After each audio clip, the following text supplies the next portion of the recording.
खबरों के सिलसिले को आगे बढ़ाते हुए खबर शामिल करते हैं अहमदपुर सियाल से। अहमदपुर सियाल की यूनियन कौंसिल समंदू आना में डकैती की वारदात।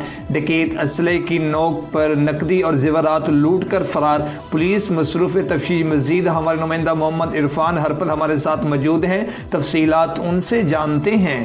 अहमदपुर सियाल की यूनियन कौंसिल समंदवाना के इलाके सदानावाला में डकैती की बड़ी वारदात। मुबैना तौर पर रात की तरीके में गुलाम अब्बास चदर नंबरदार के घर में 15 नकाबपोश डकैत 4 दीवारी का तकद्दस पामाल करते हुए असले की नोक पर 20 लाख नकदी 20 तोला सोना लूट कर फरार हो गए। पुलिस थाना अहमदपुर सियाल ने मौके पर पहुंचकर तफ्तीश शुरू कर दी है।